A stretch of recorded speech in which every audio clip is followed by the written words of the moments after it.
Quem não sabe esperar o tempo de Deus, corre o risco de viver consequências que Deus nunca planejou.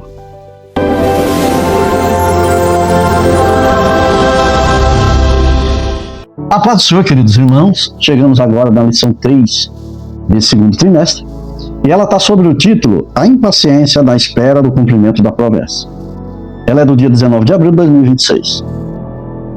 O texto áureo: E disse Sarai a Abraão: Eis que o Senhor me tem impedido de gerar. Entra, pois, a minha serva, porventura terei filhos dela. E ouviu Abraão a voz de Sarai. Está em Gênesis, no capítulo 16, versículo 2. Na verdade prática, a impaciência antagônica à fé. Por isso não devemos ser dominados por ela. Deus é fiel e cumpre com as suas promessas no tempo certo. A leitura bíblica em classe está em Gênesis, no capítulo 16, do versículo 1 ao 16. Essa lição também vai apresentar 3 objetivos. O primeiro é apresentar a tentativa de Abraão em ajudar a Deus. A segunda é explicar as consequências de agir por conta própria. E a terceira é encorajar os alunos a permanecerem firmes no Deus que conduz a história. A introdução da lição está assim: Deus fez uma promessa a Abraão, mas o tempo passou e parecia que ela jamais se cumpriria. Abraão já estava com 85 anos e a sua esposa também já era bem idosa. Então Sara foi dominada pela impaciência e desejou agir por conta própria. Ela decidiu entregar a sua serva a Abraão para que tivesse filho com ela. Ao que tudo indica, o pai da fé e amigo de Deus não consultou ao Senhor, mas deixou levar pela impaciência de sua esposa. Todos que são dominados pela impaciência sofrem consequências ruins. E com Abraão e Sarai não foi diferente. Nesta lição, meditaremos sobre a sabedoria divina de aguardar com perseverança o cumprimento da promessa de Deus dirigida ao seu povo. A palavra-chave dessa lição apresenta aqui a impaciência. No primeiro tópico dessa lição, o pai da fé e a tentativa de ajudar a Deus. Esse tópico tem 3 subtópicos. O primeiro é o plano para ajudar a Deus. O segundo, Abraão aceita o plano de Sara. E terceiro, Agar zomba de Sara. Aqui no primeiro tópico dessa lição, o pai da fé e a tentativa de ajudar a Deus, o primeiro subtópico, o plano para ajudar a Deus, aqui mostra uma impaciência tanto de Abraão como de Sara. Abraão já tinha questionado a Deus ali no capítulo 15 do versículo 4 e 5 de Gênesis. Ele oferece Eliezer como seu herdeiro e Deus vai chamar a atenção de Abraão dizendo que a sua descendência, ou seja, das suas estranhas, nascerá o descendente, ou seja, a promessa se cumpriria nele e em sua esposa Sara. E essa ação de que Abraão teria esse filho parecia impossível pelo fato da sua idade, estar bem avançado de idade e sua esposa também avançada de idade. Então, na visão humana, era impossível que essa promessa se cumprisse. Então, eles aceleraram o processo para que arrumasse um herdeiro, para seguir a linhagem de Abraão. E a promessa de qual Deus tinha feito a ele se cumprisse. Deus vai chamar Abraão para fora da sua tenda e mostrar o céu. Olha o céu, veja as estrelas. Assim será a sua descendência. Mas pelo fato dele ser de idade, a crença nessa promessa gerou dúvida no coração deles. E ainda tinha um agravante em Sara. Ela era estéril, ela não podia gerar filhos. Como geraria filhos já de idade e ainda sendo estéril? Lá em Gênesis, no capítulo 11, versículo 30, Sarai era estéril, não tinha filhos. Então mostra que a fé aqui de Sara se tornou um obstáculo para ela só de saber que ela era estéril. Porque ela teria filho e ainda velha. Então ela providenciou aqui uma ajuda a Deus para que essa promessa se cumprisse. Lá em Gênesis, no capítulo 16, do versículo 1 ao 3, a qual a leitura bíblica nos fala, está assim: Ora, Sarai, mulher de Abraão, não lhe gerava filho, e ela tinha uma serva egípcia, cujo nome era Agar. E disse Sarai a Abraão: Abraão, eis que o Senhor me tem impedido de gerar. Entra, pois, a minha serva, porventura terei filhos dela. E ouviu Abraão a voz de Sarai. E assim tomou Sarai, mulher de Abraão, a Agar, egípcia, a sua serva, e deu-a por mulher a Abraão, seu marido, ao fim de 10 anos que Abraão habitara na terra de Canaã. O costume naquela época, que era a cultura da época, quando a mulher não poderia gerar filho ao seu esposo, ela pegava uma serva, essa serva gerava filho ao seu esposo, que passava a ser filho dela. Isso era uma cultura da época, a qual eles tinham naqueles momentos difíceis para gerar filho a essa que não poderia ter. Da mesma forma acontecia com os homens. Quando um homem casado morria, o seu irmão casava com a mulher do seu irmão para gerar filhos, para ter descendência daquele que morreu. E essa cultura aqui também pela mulher. Ela não poderia gerar filhos, mas poderia pôr uma serva para gerar filhos para ela. Então foi assim que Sara tentou ajudar a Deus para que a promessa de Deus se cumprisse na vida de Abraão. Aqui com Sara não foi só cultural, mas também espiritual. Porque o espiritual aqui é mostrar, né, que a descendência de todas as nações da terra se cumprisse no filho gerado por Agar. Mas essa não era a vontade de Deus. A vontade de Deus era das estranhas de Abraão gerar um filho. Do versículo 4 ao 6, no capítulo 16 de Gênesis, que é o que está na leitura bíblica em classe, já mostra ali que gerou algo entre Sara e Agar que desagradou totalmente a Sara. Ali já começou, porque ali já gera um conflito dentro da casa de Sara, entre Agar e Sara, porque Agar começou a desprezar Sara, começou a se sentir superior a Sara, mostrando que ela gera filho, e Sara não. Então essa consequência acontece porque ela tenta ajudar a Deus a cumprir a promessa. Aí começam a surgir esses conflitos. Lá no capítulo 16, versículo 15, Agar dá luz a Ismael. Mas ele não era o filho da promessa. Não foi assim que Deus planejou. Lá no capítulo 17, versículo 19 de Gênesis, ali sim, cumpre-se a promessa de Deus ao nascimento de Isaac. Mostra para o ser humano que os planos de Deus, a promessa de Deus, não precisa de ação humana. O que ele espera do homem é apenas crer, apenas ser fiel. A fidelidade e crer são os requisitos que Deus espera de nós. Agora, essa falácia que tem, né, dos homens do mundo, diz que quem tem promessa não morre, isso é uma falácia.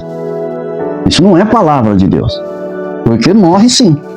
Se você sair da direção de Deus, não obedecer a sua palavra, as promessas de Deus não se cumprem em sua vida. Foi o que aconteceu com aquele povo que saiu do Egito. Foi o que aconteceu com Moisés. Foi o que aconteceu com Miriam, com Arão. Todos pereceram no deserto e não se cumpriu a promessa de Deus na vida deles, de herdar uma terra que manda leite e mel. Porque desobedeceram a Deus no deserto. Essa é a forma nossa de quando temos promessa, porque todos nós temos promessa, e a maior delas é entrar no céu. Se não formos obedientes, nos renunciar a nós mesmos, também essa promessa não se cumpre. Não entramos no céu. Porque a Bíblia vai dizer assim, aquele que está de pé, cuide para que não caia. Aqui nesse propósito de Deus na vida de Abraão se cumpriu. Por quê? Por causa do arrependimento, da ação de Deus diretamente com Abraão. Por isso que lá no capítulo 3 de Eclesiastes, a Bíblia fala que o tempo é de Deus. Deus tem o tempo para viver, o tempo para morrer, o tempo para chorar, o tempo para sorrir. Tudo está diante da mão de Deus, que vive antemporal, ele é fora desse tempo. E ele criou o tempo para que nós vivemos nele, e respeitando a sua vontade no tempo. Sara aqui representa o enfraquecimento da fé. Ela representa isso em todo ser humano que existe na face da terra. Mesmo tendo uma afinação, ou seja, uma sintonia fina com Deus, ainda vem a falta de fé. Porque hoje, sabemos de Abraão, de Isaac, da formação do mundo, porque temos a palavra escrita e expressa. A palavra de Deus verdadeira, lemos e conhecemos a Deus através dela. Sara e Abraão não tinham essa palavra, mas tinham um contato afinado com Deus. Falava com Deus, ouvia a Deus, mas mesmo assim enfraqueceu a sua fé. criando neles uma impaciência, neles uma ansiedade para que a promessa se cumprisse na vida deles. Que fala aqui no subtópico que Abraão aceita a proposta de Sara, né? Uma coisa que ele erra muito é não ter ido a Deus e ter consultado a Deus a respeito disso. Deus, ele tem uma visão, o homem tem outra completamente diferente. Deus, ele é onisciente, onipresente, onipotente. Tudo que ele planeja se cumpre. Ele faz cumprir.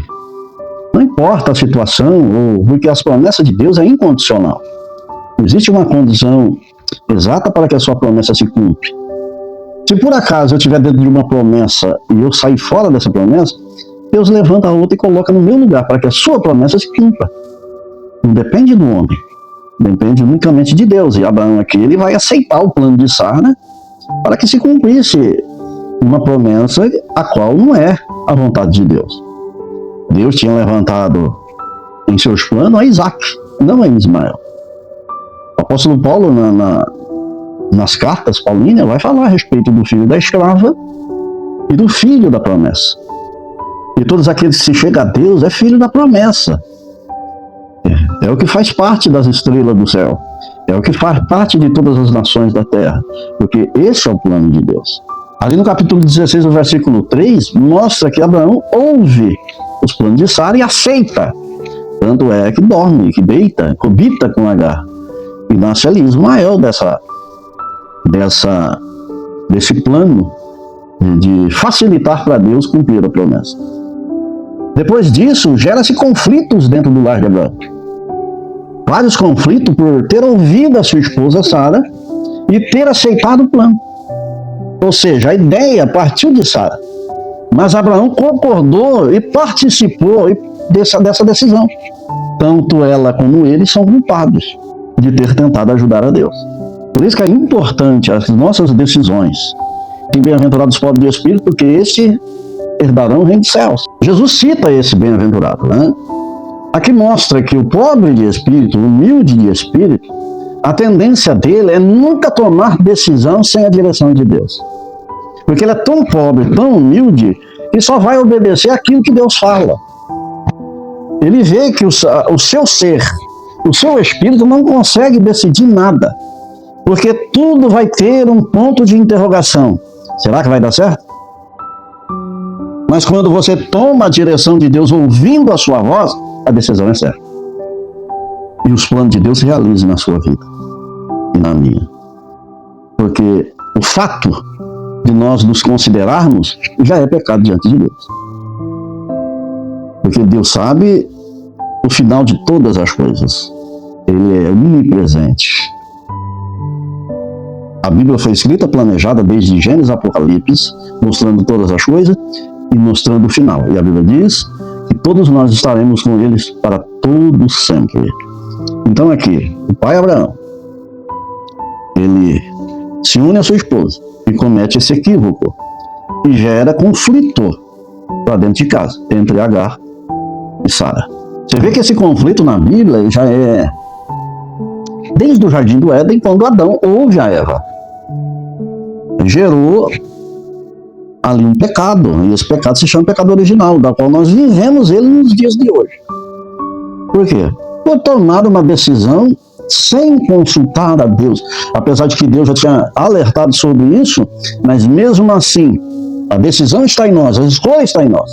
Você vê que no capítulo 16, versículo 15 de Gênesis, vai surgir Ismael, vai surgir conflitos, vai surgir divisão e vai surgir dor. Você vê uma decisão da qual Deus não se agrada, que não está a par, o que ele gera? Você vê que a fé de Abraão, ela estava em processo para atingir a perfeição. Após esse episódio, a fé de Abraão agora vai amadurecer. Vai ser colocado a ele, imputado como justiça. E todos da terra, todas as famílias da terra, através da fé, são filhos de Abraão. Então aprendemos aqui nesse primeiro tópico da lição, a respeito desses 3 subtópicos, o que aconteceu a respeito de Abraão e Sara planejar, né, para que a promessa de Deus se concretizasse na vida deles. aonde nasceu o filho chamado Ismael, a qual gerou conflito entre o lar. E Agar e Ismael precisou sair da presença deles, ser colocado para o deserto, para que o conflito cessasse. Então aprendemos com ele que nós devemos esperar em Deus, em todos os sentidos, em todos os planos. E a obra que Deus colocou em tuas mãos, Ele quer que ela se concretize no tempo que nós temos de vida, para que tudo isso se cumpra e sermos abençoados eternamente por Ele. Aqui no segundo tópico da lição, diz a consequência de agir por conta própria. O nosso comentarista ele coloca 3 subtópicos, que é o conflito familiar, que foi criado através dessa decisão, e também a fuga de Agar, que precisou ir embora do meio do arraial de Abraão, pelos conflitos ali que aconteceu, e também Deus entra em ação. Deus aqui não vai deixar Agar sozinha no deserto, e nem vai deixar de cumprir a promessa que havia prometido para Sara. Você vê que lá em Gênesis, no capítulo 16, do versículo 3 ao 4, mostra ali que Agar se tornou importante no lar, pelo fato dela gerar Ismael e Sara ser estéril. Então criou-se um problema, diante dos olhos deles, dela, de Sara. Sara ficou com muitos ciúmes de Agar, pelo fato dela ter dado um filho e ela não. Agar, ela se torna orgulhosa diante de Sara, começa a desprezar Sara, pelo fato dela ter dado um filho a Abraão. Lá no capítulo 16, versículo 15, aliás, versículo 5 de Gênesis, está assim. Está aqui na leitura bíblica. Então disse Sara a Abraão: meu agrado seja sobre ti, minha serva pus em teu regaço. Vendo ela, agora que concebeu, sou menosprezada aos seus olhos. O Senhor julgue entre mim e ti. Aqui você vê um ciúme explícito de Sara sobre Abraão e sobre Agar, a qual ela tinha concebido e dado ao filho a Abraão. Você vê que no versículo 6 ainda é mais uma ocasião desse fato, aonde Sara aflige a Agar e depois ela foge da presença dela. Agar vai e foge para o deserto. Você vê que esse conflito ele vai durar por muito tempo, até o nascimento de Isaac, que está lá registrado no capítulo 21, versículo 9 ao 10. Sara vê Ismael zombando e pede que Agar e Ismael sejam expulsos, para que cesse esse conflito em família. Mesmo Isaac ter nascido, e Ismael já mais velho do que Isaac, e esse conflito familiar ali acontecendo em todo o tempo. Lá no capítulo 21 de Gênesis, versículo 11, está assim: pareceu isso muito penoso aos olhos de Abraão, por causa do seu filho. Disse, porém, Deus a Abraão: não te pareça isso mal por causa do moço e por causa da tua serva. Atente a Sara em tudo o que ela te disser, porque por Isaac será chamada tua descendência. Mas também o filho da serva farei uma grande nação, por ser teu descendente. Então vê que a bênção de Deus se estendeu a Ismael, mas precisou ser tirado do meio da família de Abraão, porque agora as promessas de Deus sobre Isaac agora ia continuar, mas fora de um conflito. Então Deus pede que Abraão atenda a sua esposa e faça conforme ela quer. Você vê o sentido da palavra de Deus a respeito de Ismael, filha de Agar, Isaac, filho de Sara. Lá em Gálatas, no capítulo 4 de Gálatas, o versículo 29 e 30, está assim: como porém outrora o que nascera segundo a carne perseguiu o que nasceu segundo o Espírito. Assim também agora, contudo que diz as Escrituras, lança fora a escrava e seu filho, porque de modo algum o filho da escrava será herdeiro com o filho da livre. E assim, irmãos, somos filhos não de escrava, e sim de livres. Aqui é uma representação de Ismael com Isaac. Os filhos de Ismael, que é os filhos da escrava. Os filhos de Sara, que é os filhos da promessa. Esse contraste do mundo com aqueles que estão na presença de Deus que não estão. Porque quem está fora da presença de Deus permanece na escravidão. É escravo do pecado. Mas aqueles que vêm pelo Filho do livro, que é Cristo Jesus, é os filhos da promessa. Por isso que há perseguição segundo a carne e segundo o Espírito. Porque a milícia da carne é contra o Espírito. Então temos que ter a semelhança da promessa da fé de Abraão em Isaac. Aquele que nasce da decisão humana entra em conflito dos que vêm de Deus.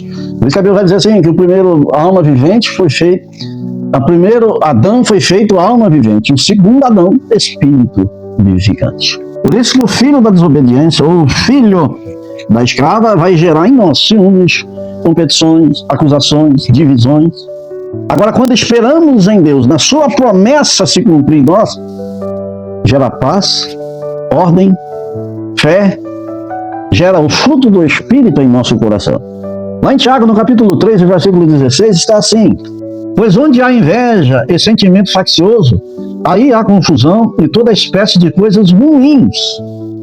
Você vê que a escravidão do pecado gera essas coisas em nosso coração. Agora, para limpar, precisa de uma ação espiritual. Você vê lá que em Provérbios, no capítulo 14, versículo 12, esse versículo aparece 2 vezes na Bíblia, está assim: há um caminho que o homem parece direito, mas ao cabo deste caminho é de morte. O fim desse caminho é de morte. Você planeja, acha bonitinho, vai dar certo, está dando certo, mas é um caminho que não está na direção de Deus, então são caminhos de morte. Vê que em Gálatas, no capítulo 6, versículo 7, tudo quanto o homem semear também ceifará.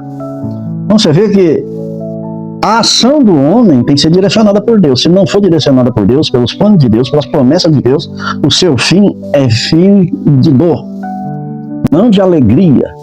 Abraão e Sara tomaram uma decisão, a princípio, muito errada. Gerou conflito no lar, para depois agir na presença de Deus corretamente. Agir fora do tempo da vontade de Deus pode até parecer solução, né? Estamos solucionando, ajudando a Deus, mas frequentemente se transforma em fonte de conflito duros dentro da própria casa, aqui dentro do seu lar. Às vezes Deus não quer que você faça certa coisa, já te proibiu, e mesmo assim você toma as decisões fora da direção de Deus, só para trazer problema para você mesmo. Isso deixou bem claro nessa passagem, né, da qual nós estamos estudando aqui no capítulo 16 de Gênesis, né, a respeito da vida de Abraão e de Sara, né? Eles tomam essa iniciativa de Agar, depois Sara passa a tratar Agar com dureza, afligiu Sara, né, a Agar, e ela teve que fugir. É o que estamos aprendendo aqui nesse texto, né? Lá em Gênesis, no capítulo 16, versículo 7, achou o anjo do Senhor junto a uma fonte de água no deserto, onde Deus encontrou Agar escondido de Sara, fugiu da presença, né?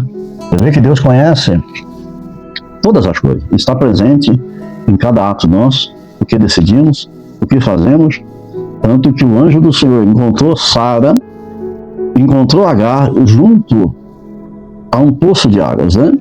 E o importante é que ele chama Agar pelo nome, identifica ela pelo nome e conhece toda a sua angústia. Ali Deus vai chamar ela pelo nome, diferenciando ela de Sara, não considerando ela como escrava, mas como uma pessoa, porque a chamada ali é pessoal. E também ela recebe uma promessa de Deus para o seu filho. O Senhor Deus vai dar um conselho a ela: volta e humilha-se. Humilha-se diante da tua senhora, diante de Sara. E Deus ali no capítulo 16 de Gênesis, no versículo 10 e 11, Deus também vai fazer essa promessa a Agar, dizendo que Ismael será pai de uma grande nação. Vai gerar uma nação que está aí nos dias de hoje.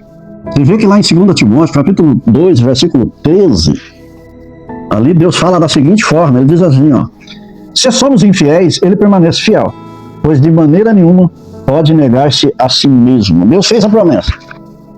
A gente é infiel, mas ele permanece fiel em nossa vida, porque as suas promessas não caem por terra. Lá em 1 Coríntios, capítulo 14, versículo 33, está assim: porque Deus não é de confusão, e sim de paz, como em todas as igrejas dos santos.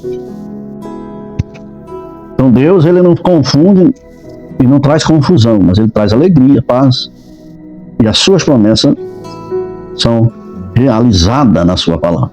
Lá no capítulo 34, versículo 18, perto está o Senhor dos que têm o coração quebrantado e salva os de espírito oprimido. O homem nunca vai estar 100% preparado. Mas Deus, ele age mesmo na imperfeição humana, para mostrar que ele é Deus. Ele não faz acepção de pessoas e nem vai encontrar ninguém preparado. Mas ele age na vida do homem para falar assim, olha, eu sou Deus.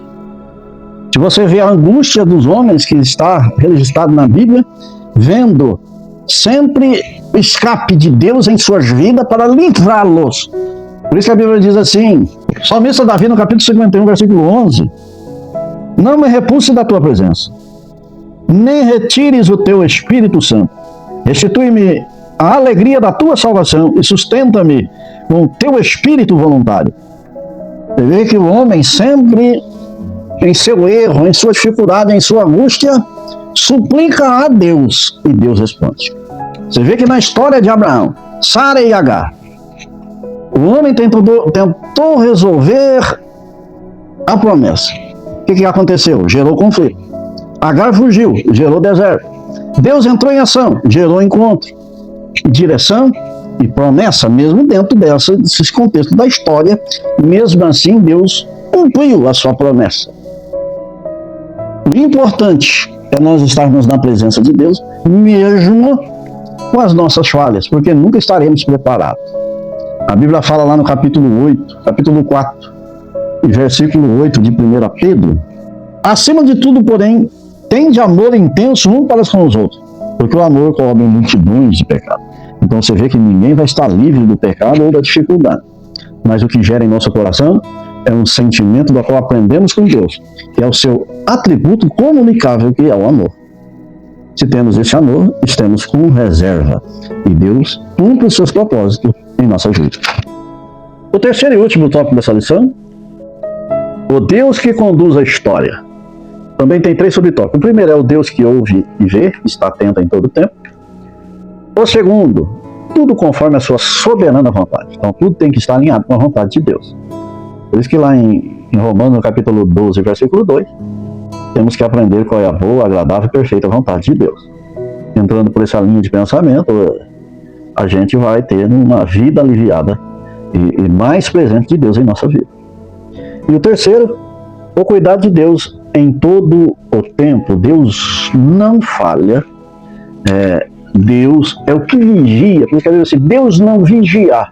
Em vão vigia o sentinela. Então, aqui nesses 3 tópicos, nesses 3 subtópicos, né, que a lição nos ensina, o Deus que ouve e vê todas as coisas, viu Agar perante o poço de água e se aproximou dela.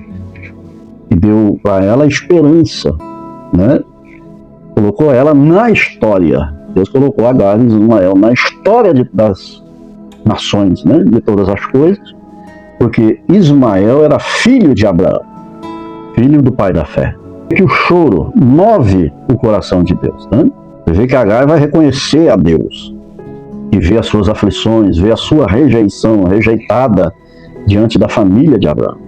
Por isso que essa expressão El Roi significa o Deus que vê. Então ele está presente. Às vezes estamos amargurados, angustiados, achamos até que Deus não fala mais conosco, que Deus esqueceu de nós, mas Deus está vendo a nossa aflição, a nossa dor. E Ele permanece fiel em nossas vidas. Às vezes Deus está formando o seu caráter. E você passa a pensar que foi abandonado. Mas Deus nunca nos abandona. Mas Ele quer que estejamos, mesmo não ouvindo ou sentindo, mas Ele quer que nós insistimos em buscar a sua presença, em estar sempre clamando, porque a Bíblia vai dizer lá em Jeremias, capítulo 33, versículo 3, clama a mim e responder-te-ei, anunciar-te-ei coisas grandes e firmes, da qual você não sabe. Você vê que Deus pede o clamor. E esse clamar aqui é clamar insistentemente. E quando Deus se manifestar, a resposta dele é além daquilo que você está esperando. Você nem sabe, Deus fala. Agar aqui passou por essa aflição, por essa dificuldade, mas Deus ouviu. E a promessa que Deus fez a Agar é transformar o seu filho também em uma grande nação. Passou a conduzir a história de seu filho, mostrando para Agar que ele está dentro do plano de Deus também, além de Abraão. Abraão traz uma genealogia que chega a Cristo. Mostra, através do filho da promessa, a promessa para todos os seres da terra, sem acepção de pessoa, mas respeitando a escolha de cada um. Ele nunca vai perder o controle sobre as coisas. Nunca. Mas entrar no plano precisa passar por Cristo. Deus governa o macro, ou seja, a história. E cuida do micro, que seja o homem.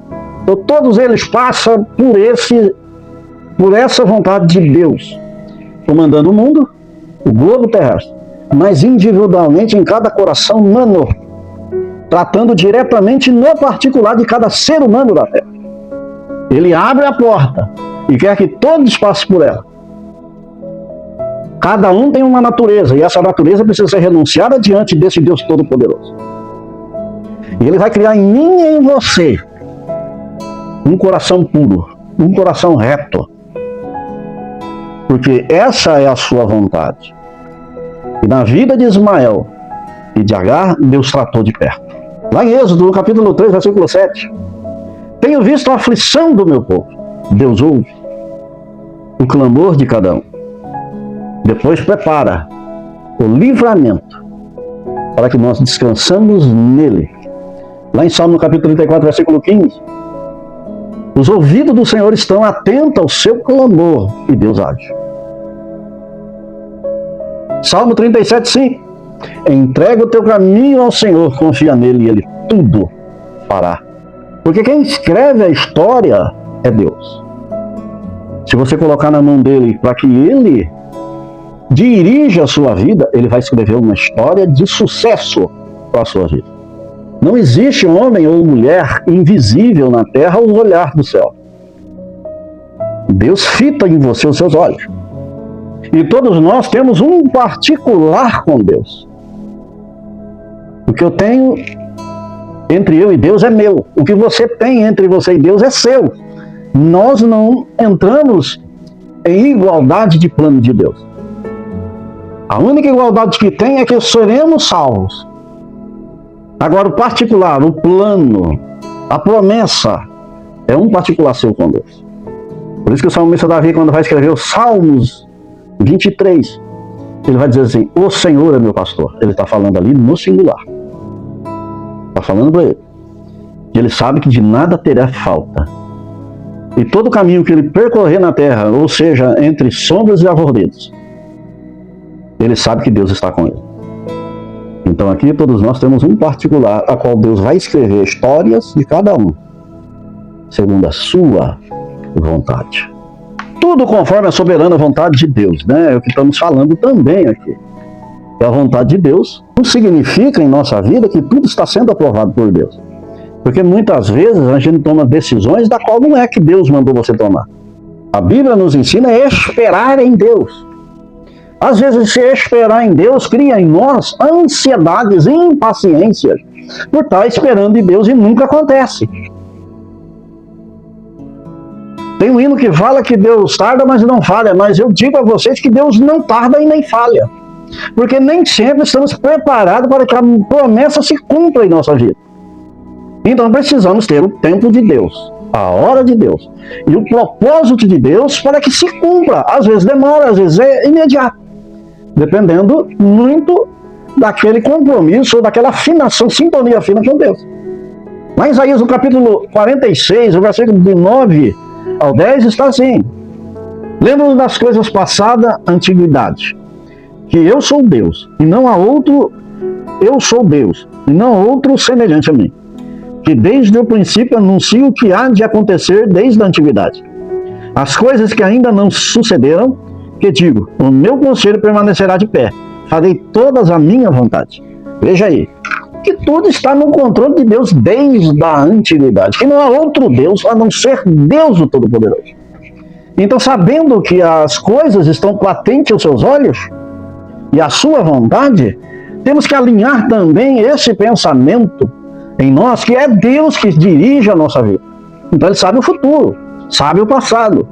E ele promove as bênçãos conforme as suas promessas, que vem sempre no futuro, além de nos permanecer vivo no presente. Aqui aprendemos que nada foge do seu controle. O plano foi planejado, a salvação do homem, a Bíblia fala que ela foi planejada desde a eternidade. Nem havia mundo, nem havia seres ou criação, nada tinha formado. Mas o plano de Deus já era salvar o homem. Você vê que ele é a própria eternidade. Se ele mandou o seu filho, morreu por nós, salvou nossas almas, deu uma roupagem nova, você acha que ele está esquecendo de você? O seu nome já estava escrito no livro da vida antes da fundação do mundo. E agora, o homem nasce com todo esse padrão de defeito herdado do jardim do Éden, né? Que impera nele ansiedade, impaciência, nervoso, raiva e muitas outras coisas da qual não agrada a Deus. E Deus mesmo assim continua fiel em minha e em sua vida. Lá em Gênesis, no capítulo 17, versículo 19, dá uma ideia de que Deus continua governando toda a história. Deus lhe respondeu: de fato, Sara, tua mulher, te dará um filho. Ele chamará de Isaac. Estabelecerei com ela e a minha aliança. Aliança perpétua para a sua descendência. Está falando da eternidade. Está falando de uma promessa eterna. Deus nunca perdeu o governo da história humana, da história da Terra. Você vê que mesmo o erro deles não anulou a história humana, a história do plano de Deus. Você vê que Deus faz acontecer. Você vê que lá em Romanos, no capítulo 8, versículo 28, todas as coisas cooperam para o bem daqueles que temem a Deus. Tudo que acontece aí é para crescimento, é para aperfeiçoamento, é para formação de caráter. Lá em Gênesis, no capítulo 50, versículo 20, vós inteiraram o mal contra mim, mas Deus o tornou em bem, mesmo que teus inimigos agem contra ti. Deus faz o mal virar bem em tua vida. Os irmãos de José venderam ele para o Egito, fizeram mal, mas Deus apegou desse mal e tornou bem sobre José, tornando ele governador do Egito. Deus pegou o mal que fizeram contra Daniel, lançou ele na cova dos leões, mas Deus os livrou da boca dos leões e tornou ele príncipe na Babilônia. Então nem todo mal, porque Deus faz o mal virar bem. Ele sempre está no controle da tua vida e da história da humanidade. Quando você estiver passando por dificuldade, angústia, perseguição, lembre que o próprio Senhor Jesus disse: no mundo tereis aflições, mas tenha bom ânimo, porque eu venci o mundo. Ele está dizendo que é possível você passar por tudo isso, que Ele está no controle da tua vida. E ainda mais, ainda que você perder a sua vida por amor ao Evangelho, por amor a Cristo, achá-la, Deus ele te promete devolver essa vida em abundância. Então aqui nesses 3 subtópicos. O último, o cuidado de Deus em todo o tempo. Ele está no controle. E Ele sabe que a gente é homem, estamos na carne, somos perecíveis, corruptíveis. Mas o apóstolo Pedro vai escrever uma das suas cartas dizendo: e ainda habitamos num corpo incorruptível, mas na esperança de assumir um corpo incorruptível, pleno, semelhante ao corpo de Cristo. Essa é a visão, esse é o propósito, esse é os planos de Deus para a nossa vida. Deus sempre cuida de nós, mesmo no momento do erro. Às vezes, não respeitando a palavra ou a vontade de Deus, mesmo assim, Deus ainda não nos abandona. Quando Ele pede para você fazer uma coisa e você se sente incapaz e desvia da vontade de Deus, Deus ele não te ignora, mas vai trazer situações para que você obedeça a sua palavra, porque Ele é amor. Você vê que Deus levou Agar ao deserto e encontrou com Agar no deserto. Ali no capítulo 16 de Gênesis, versículo 7. Deus foi ao encontro dela. Deus cuidou dela no deserto. Deus aconselhou Agar a se humilhar, porque Ele sabia da promessa que tem sobre ela e seu filho. Você vê que a solidão, o desprezo, a rejeição, tanto dela como do filho, estava no coração de Agar. Mas Deus estava no controle de tudo. Quando você está no deserto, entenda bem, você não está ausente de Deus. Deus está indo ao seu encontro, porque deserto é encontro com Deus. Jesus foi tentado no deserto, mas estava indo ao encontro de Deus. Aonde Deus agiu foi no deserto. O deserto aqui é capacitar, o deserto aqui é direcionar, o deserto aqui é corrigir, é conduzir. Às vezes você está passando por dificuldade, mas saiba que a vitória vai chegar, porque Deus está tratando com você, está indo ao teu encontro. Entenda bem, Deus garante cuidado e provisão. O povo caminhou 40 anos no deserto, aonde é só areia, sol e frio. Mas eles comeram, eles beberam, saciaram a fome e a sede, porque Deus proveu todas as coisas.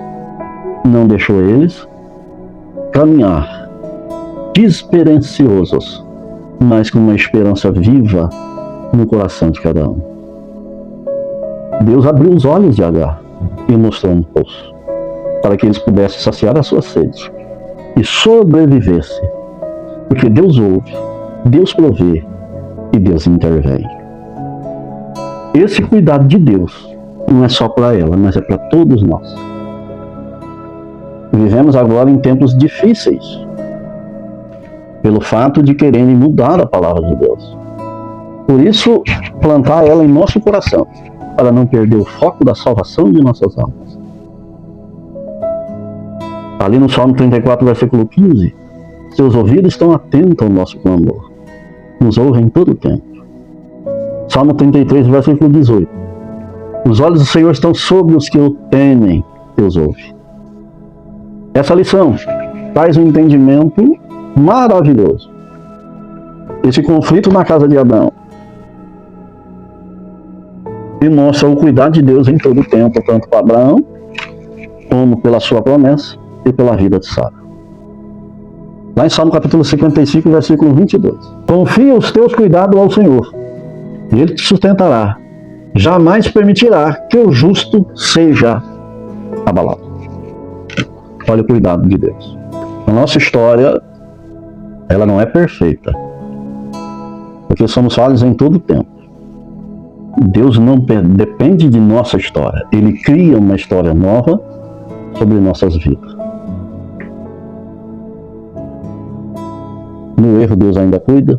No deserto, Deus ainda vê. Na dor, Deus ainda ouve. E no futuro, Deus provê.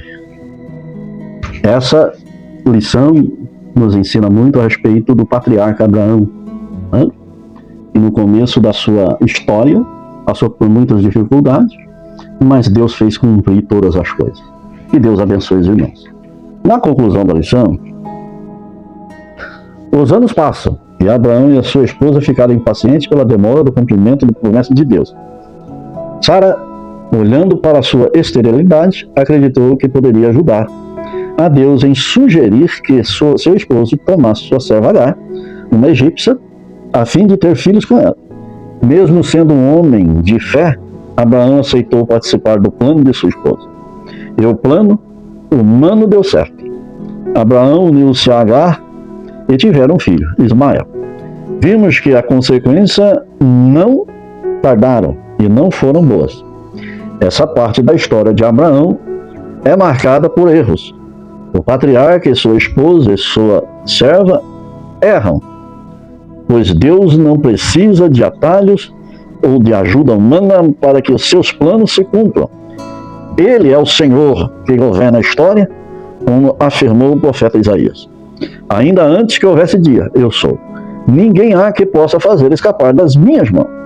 Operando eu, quem me impedirá? Está em Isaías, do capítulo 43, versículo 13. Que Deus abençoe e que sempre coloque em suas mãos, coloque a sua vida nas mãos de Deus. Deixa Ele controlar. Deixa Ele criar a sua história. Saia dos pensamentos da qual você acha que pode. Na verdade, para entrar pela vontade de Deus, precisa sempre estar se renunciando essa natureza que não pertence mais a Deus. Você precisa renunciar-se e entrar pela vontade. Aí Deus vai criar ou contar a sua história diferente dos seus pensamentos. Aconselho os irmãos que vão lecionar esse final de semana que estude a história de Abraão. Lê esse capítulo 16, lê o 15, o 16, o 17 e busca requisitos da história de Abraão em toda a Bíblia. Também vai falar um pouco dele no Novo Testamento. Você precisa entrar dentro dessa história para poder ensinar na escola. Porque se não souber a história de Abraão, fica coisa sem esclarecer aos irmãos. Então, estude.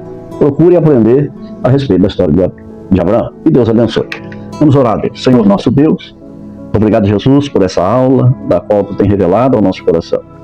Senhor Deus, abençoa os Teus servos que vão ensinar e todos que vão aprender. Senhor Jesus, dá graça, revela a Tua palavra e inspira pelo Teu Espírito Santo. Ó Senhor da glória, que possamos crescer também no conhecimento, aprender cada vez mais da Tua palavra. Senhor da glória, abençoa cada um. Ó Deus, também que pessoas possam ouvir essa palavra e aceitar a Jesus como o único e suficiente Salvador. Dê graça. Senhor da glória, essa oração que faço, em nome de Jesus. Amém.